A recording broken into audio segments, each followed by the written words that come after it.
Ashamar kafuuni akkam jirtu kabajamtootaaf daawwattoota TV Mo'aa raawuduuwwan sa'aatii kanaaf qindeeffanne isin biraa qaqqabsiisna oduu isinitti mudaan kan isin waliin turu Ammeeroon Lammiitii nu faana tura. Miidiyaa beekamaan biyya Hindii tokko Itoophiyaan hoggansa ministeera muummee Dr. Abiy Ahmediin Afriikaarraa biyya dhiibbaa uumtu ta'aa jirti jechuudhaan gabaaseetu jira. Dabalata oduu kanaa eebbisaa waaqjiraa akka itti aanutti isin biraan ga'a.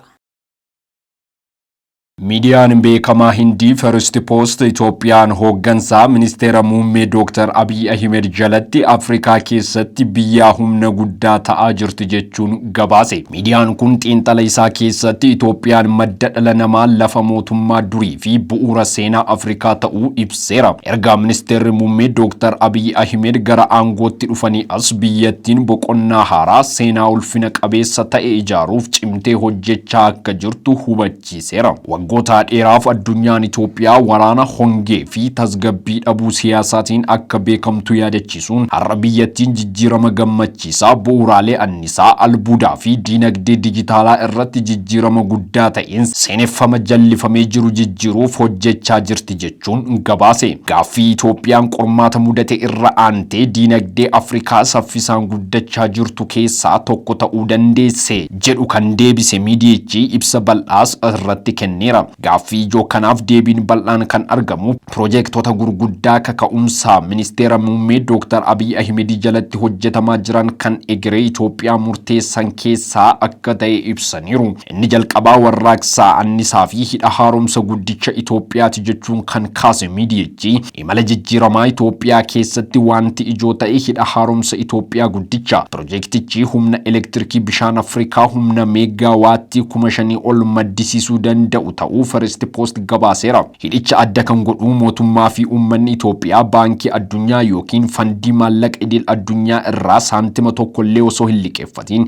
dhiiga dafqaa fi maallaqa lammiilee Itoophiyaa biyya keessaa fi biyya alaa jiraataniin ijaarame. Itoophiyaanonni matuma isaaniin abjuu isaanii galma gahuu akka danda'an agarsiisuu isaati.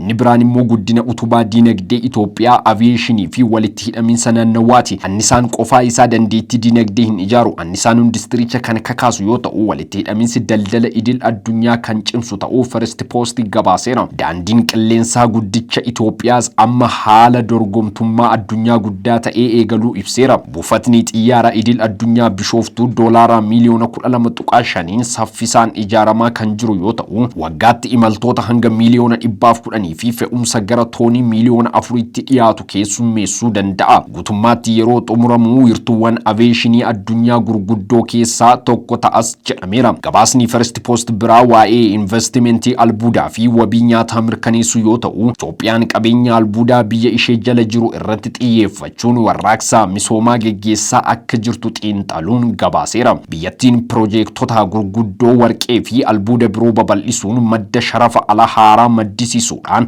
industirii albuudaa ishee babal'isaa jirti. Gama biraatiin gabaasni gaazexaa First Postiin jijjiiramni diinagdee kamiyyuu wabii nyaataa mirkaneessuu malee guutuu ta'uu akka hin dandeenye ibsee qonni lafa dugda diinagdee Itoophiyaa ta'uu hubachiiseera. Mootummaan ministeera muummee Dr. Abiy Ahmediin durfamu Itoophiyaan nyaataan of danda'uu fi imala jijjiiramaa taasisaa jirtu keessatti bu'aa dinqisiisaa galmeessisaa jira jedhe. Ibsi biraa First Post gabaasee dhimma digitaalaayizeeshinii investimentii fi riifoormii gabaa yoo ta'u jijjiiramni Itoophiyaa keessatti deemaa jirus gara dijitaalaatti ce'aa jira jechuun dubbateera. Ministeerri muummee Dr. Abiy Ahmed leenjiin inisheetiivii kooderoota miliyoona 5 dursee milkaa'uu fi dargaggoonni hedduun dijitaala dubbisuu fi barreessuu akka danda'an taasiseera jedhan. Haaluma wal fakkaatuun walitti hidhamiinsi dijitaalaa babal'achaa kan jiru yoo ta'u amma magaalota hedduu keessatti tajaajilli intarneetii 4G fi 5G ni argama jechuun gabaaseera. Itoophiyaan dameewwan akka teleekoom, baankii fi gabaa kaapitaalaa waggoota kurnaniif cufamanii turan investeroota biyya alaatiif banuu ishees jajataniiru. Gabaa kaapitaalaa eegaluun jijjiirraa kaapitaala dhuunfaa guddisuun guddina diinagdee keessatti gahee olaanaa akka qabus xiinxalaniiru. Haaromsi kun akka waliigalaatti diinagdee mootummaan to'atu irraa gara investimentii damee dhuunfaatiin socho'uutti jijjiirama bu'uuraa keessa akka jiru kan agarsiisu ta'us ibseera.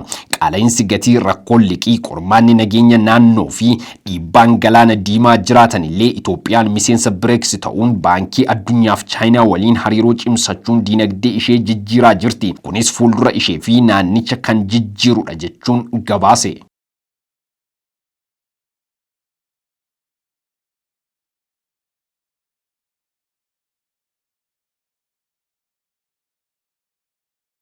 Jila Ministeera Digital Transformation Innovation fi kalaqaa Beeniin durfamuuf muuxannoon magaalaa ammayyooftee magaalaa Finfinneetti hojiirra oolfamaa jiru qoodameetu jira. Kantiibaan bulchiinsa magaalaa Finfinnee Aadde Adaanech Abeebeen Jila Ministeera Digital Transformation Innovation fi kalaqaa Riippaabilika Beeniin Akpiloogaaniin durfamu simachuudhaan muuxannoo ijaarsa Smart City yookiin ammoo magaalaa ammayyooftee magaalaa Finfinneetti hojiirra oolfamaa jiru qooduu fi beeksisaniitu jiru.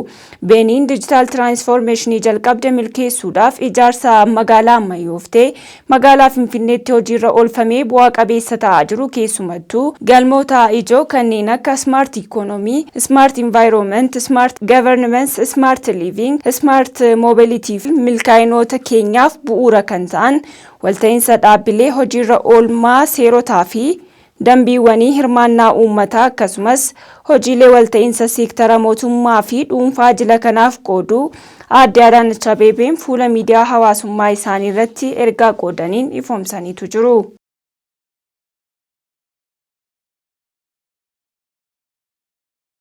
Pireezidaantiin mootummaa naannoo Oromiyaa obbo Shimallis Abdiisaa ashaaraan magariisaa hojii biqiltuu dhaabuu qofa osoo hin taane diinagdee magariisa ijaaruu fi badhaadhina dhaloota egeree mirkaneessuudha jechuun ibsaniitu jiru. Meetii Raggaasaa dabalata oduu kana akka itti aanutti simbiraan geessi.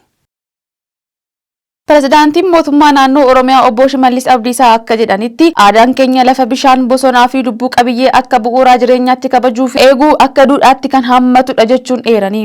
Mootummaan jijjiirama duudhaa kan sagantaa ashaaraa magariisaa keessatti deebisee dagaagsuun madaalli naannoo tiksuu fi misooma waaraa mirkaneessuuf waggoota jijjiiramaa irratti hojjechaa jiraachuu himan. Sagantaan kun hojii biqiltuu dhaabuu qofaan kan daangeffame miti. Imaammata dinagdee magariisaa wabii nyaataa ittisa jijjiirama qilleensaa fi bulchiinsa qabeenya uumamaa irratti mootummaan naannoo Oromiyaa hordofaa jiru keessaa utubaa murteessaa ta'us eeran. Pireezidaantiin Shimallis gama biraatiin imala milkaa'inaa waggootan 6 darban keessatti hojii biqiltuu qopheessuurraa amma kunuunsutti ga'een uummata keenya bakka bu'iinsa kan hin qabne ta'uu eeranii uummanni keenya sochii tajaajila lammummaa jalatti gurmaa'uun hojii dhaabbii biqiltuu eegumsa bosonaa misooma sululaa fi kunuunsa qabeenya uumamaa keessatti dammaqinaan hirmaachuun misoomni naannoo hirmaannaa uummataatiin kan milkaa'u kan mirkaneessedha jedhan. Akka pireezidaantiin kun ibsanitti hojiin ashaaraa magariisaa lakkoofsa biqiltuu dhaabame qofaan kan madaalamu osoo hin taane biqiltuu dhaabame kunuunfamuun bosona waaraa ta'uu madda bishaanii deebisuu lafa iyyoome haaromsuu fi jireenya hawaasaa irratti jijjiirama qabatamaa fiduu kan madaalamudha. Kanaafis caasaan mootummaa fi hawaasni hojii dhaabbii biqiltuu booda eegumsaa fi kunuunsa isaa irratti xiyyeeffannoo olaanaa kennuun dirqama waloolamummaa ta'uu hubachiisan. Fuuldurattis mootummaan naannoo Oromiyaa ashaaraa magariisaa akka hojii waggaa tokkotti osoo hin taane akka aadaa fi tarsimoo misoomaatti bocuun naannoo magariituu badhaatuu fi qormaata dandamachuu dandeessu dhaloota haaraaf egereef ijaaruuf hojii isaa taasifatee kan hojjetu ta'us himaniiru.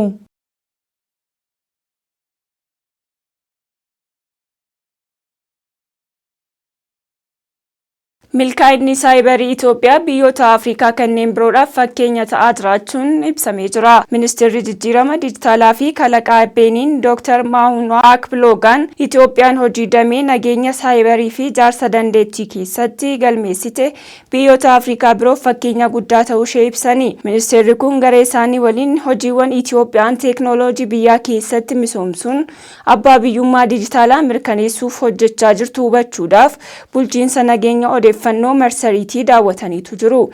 Daayirektarri olaanaan bulchiinsichaa Tigist Hamid hojiiwwan dhaabbatichi nageenyaa fi abbaa biyyummaa dijitaalaa biyyattii cimsuuf hojjetaatii jiru irratti ibsa kennaniiru.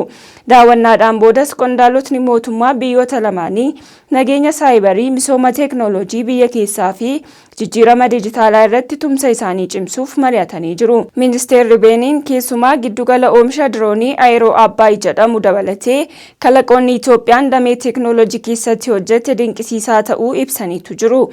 Akka odeeffannoon bulchiinsa nageenyaa odeeffannoo marsariitii argisiisutti Itoophiyaa fi Beeniin fuulduratti waliigaltee tumsa dijitaalaa isaanii jalatti dameewwan adda addaa irratti waliin hojjechuudhaaf fedhii guddaa qabu.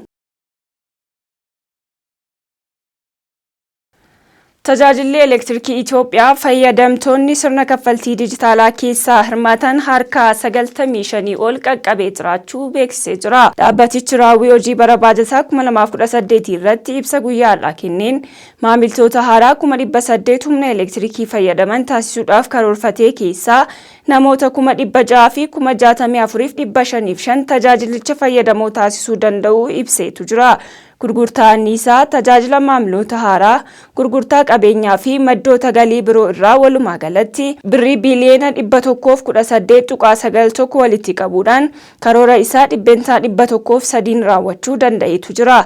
Kana keessaa birrii biiliyoona 12.39 gibira mootummaa ta'ee kaffalameetu jira.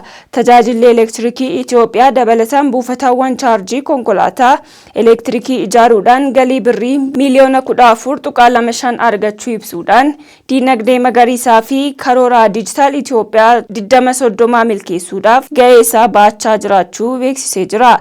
Dhaabbatichi akka ibsetti bara baajataa 2018 keessa maamilootni haaraan 100,000 fi 62,917 dabaluudhaan lakkoofsi maamiloota waliigalaa isaanii namoota miiliyoona 5.88 ol qaqqabuu ibsanii dhaabbatichi bu'aawwan galmaan itti fufsiisuu, hanqinoota sirreessuu fi tajaajilaa akkasumas filannoowwan kaffaltii dijitaalaa caalaatti babal'isuun karoorri dijitaal Itoophiyaa 2030 akka milkaa'u cimee hojjechuusaa beeksiseetu jira.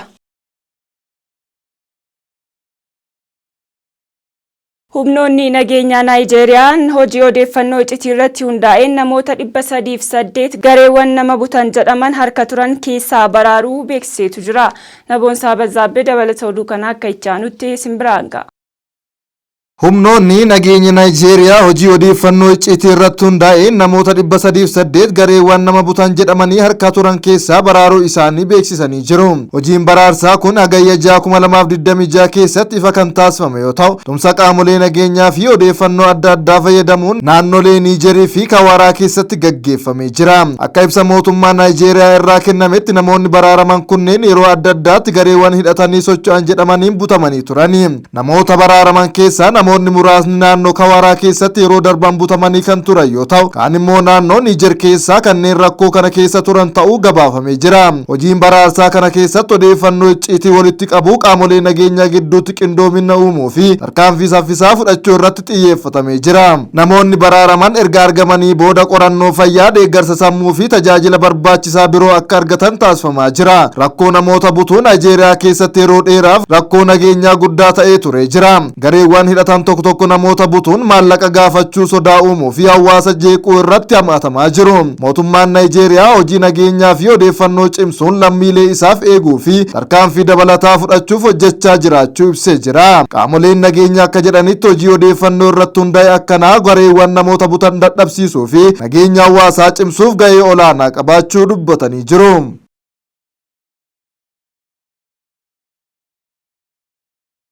Dhaabbanni Meetaa doolaara miiliyoona 567 akka kaffaluuf itti murtaa'etu jira. Dastaa Dabalaa dabalata qaba. Mana murtii kutaa bulchiinsa Niiw Meeksikoo Ameerikaa keessatti murtiin haaraan dhaabbata teeknooloojii guddaa Meetaa kan Feesbuukii fi Inistaagiraamii keessaa qabu irratti kennameera. Akka murtii kanaatti dhaabbanni Meetaa rakkoo fayyaa sammuu dargaggootaa waliin walqabatee dhiibbaa qabaachuu fi nageenya isaanii irratti yaaddoo uumuu isaa irratti sirreeffamaa fi furmaataaf maallaqa doolaara miiliyoona 567 kaffaluu qaba jedhameera. Maallaqni kun maallaqa adabbii qofa osoo hin taane maallaqa furmaataa fi sirreeffamaa ta'ee rakkoo dargaggoota miidiyaa hawaasaa fayyadamuun walqabatee mul'ate furuuf ni oola. Murtiin kun murtii duraan kenname irratti dabalata yommuu ta'u, kana dura Meetaan adabbii doolaara miiliyoona 375 akka kaffaluuf itti murtaa'ee ture. Himannaan Meetaa irratti dhiyaate dhaabbatichi Feesbuukii fi Inistaagiraamii keessatti dargaggoonni akka yeroo dheeraa itti hirkatan akkasumas rakkoolee akka dhiphachuu sammuu, yaaddoo fi rakkoo fayyaa sammuu biroo fidaa jiru hubatee tarkaanfii gahaa hin fudhanne jedhu irratti hundaa'a. Mootummaan Niiw Meeksikoo akka ibsetti qorannoowwanii fi ragaan dhiyaatan akka agarsiisanitti tarsiimoon diizaayinii fi hojiiwwan tokko miidiyaa hawaasaa keessaa ijoollee fi dargaggoota irratti dhiibbaa hamaa geessaniiru jedhameera. Himannaan kun keessumaa akkaataa meetaan fayyadamtoota dargaggootaa itti hawwatu yeroo isaan aappota isaa irratti dabarsan guddisuuf tooftaalee itti fayyadamuu fi nageenya isaanii irratti xiyyeeffateera. Dhaabbanni meetaa garuu himannaa kana irratti walii hin galle. Dhaabbatichi nageenya dargaggootaa eegsisuuf hojiiwwan hedduu hojjechaa jiraachuu fi amaloota nageenyaa haaraa dabalaa jiraachuu ibseera. Murtiin kun yeroo dhaabbileen teeknooloojii addunyaa irratti gaaffii guddaa keessa jiranitti dhufeera. Gaaffiin guddaan immoo miidiyaaleen hawaasaa dargaggootaaf akkamitti nageenya kan qabu ta'uu kan jedhudha. Ogeeyyiin teeknooloojii fi fayyaa sammuu akka jedhanitti murtiin akkanaa dhaabbilee teeknooloojii biroof akeekkachiisa ta'uu danda'a. Dhaabbileen kun yeroo tajaajila isaanii babal'isanitti nageenya fayyadamtootaa keessumaa ijoollee fi dargaggootaaf dursa kennuun barbaachisaadha jedhaniiru. Haleellaa Huutiin Saawudii irratti raawwatteen namoonni nagaa 11 madaa'uudhaan Saawudiin balaa guddaatu dhalata jechuunis akeekkachiistee jirti. Waaqtolee Mandaasaa dabalata oduu kana akka itti simbiraan ga'a. Haleellaan garee Huutiin Yaman irraa gara kibba Saawud Arabiyaa irratti kamisa raawwatteen namoonni nagaa 11 madeessuun aangawoonni waraanaa Saawud Arabiyaa ibsani. Dubbii himaan gamtaa waraanaa Saawudiin hoogganamu Meejar Jeneraal Turkii Almalikii haleellaan kun kutaa bulchiinsa kibba Naajiraan keessatti raawwatamu himani. Haleellichaan lammiileen Saawud Arabiyaa 7, Yaman 1, Masrii 2 fi Paakistaanota 2 miidhamaniiru. Miidhamtoota keessaa daa'imman waggaa 4 gubachuun miidhamtee keessatti argamti. Turkii Almalikiin Huutiin Yaman lammiilee nagaa adda osoo baasin haleeluun isaanii sarbama seera namoomaa idil addunyaa ta'uu himani. Gamtaan waraanaa Saawudiin durfamu nageenya lammiilee eegsisuuf tarkaanfii barbaachisaa fudhachuuf qophii ta'uu beeksise. Saawud Arabiyaan Huutiin fi gareewwan Iraaq Iraaniin deeggaraman haleellaa qindaa'aa raawwachuu danda'u jechuun akeekkachiifte. Haa ta'u malee Huutiin Yamanii fi Iraan hanga ammaatti himannaa kanarratti yaadan kennine. Walitti bu'iinsi waggoota 10 caalaa Huutii fi Saawud Arabiyaa gidduutti ture akkasumas walitti bu'iinsi yeroo ammaa naannoo giddu galeessaa ba'aa keessatti babal'achaa jiru nageenya naannichaa irratti dhiibbaa uumaa jira. Odeeffannoon tika Saawudii, US fi biyyoota naannichaa irratti hundaa'uun Huutii fi gareewwan Iraaq Iraaniin deeggaraman bu'uuraalee misoomaa Saawud Arabiyaa kanneen akka buufataalee boba'aa, buufataalee galaanaa fi buufataalee xiyyaaraa irratti haleellaa qindaa'aa raawwachuuf karoora qabaachuu danda'u jedhameera. Saawud Arabiyaan tumsa nageenyaa michoota ishee waliin cimsuun balaa gareewwan Iraaniin deeggaraman irraa dhufu ittisuuf hojjechaa akka jirtus beeksifteetti. Gama biraatiin Reuters akka gabaasetti Saawud Arabiyaan Turkii fi Paakistaan waliigaltee waraanaa haaraa mallatteessaniiru. Haa ta'u malee qabiyyeen waliigaltichaa bal'inaan hin ibsamne. Ministeerri muummee Paakistaan Shehbaaz Shariif Saawud Arabiyaa galaniiru. Pireezidaantiin Turkii Rajaab Xayyib Erdogaanis daawwannaa achi akka taasisantu eegama.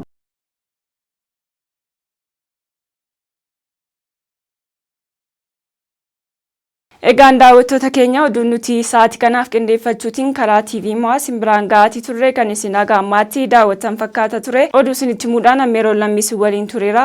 Qophiileen TV Mo'aa kanneen afaan biroon itti fufuu isaan waliin turtii gaarii.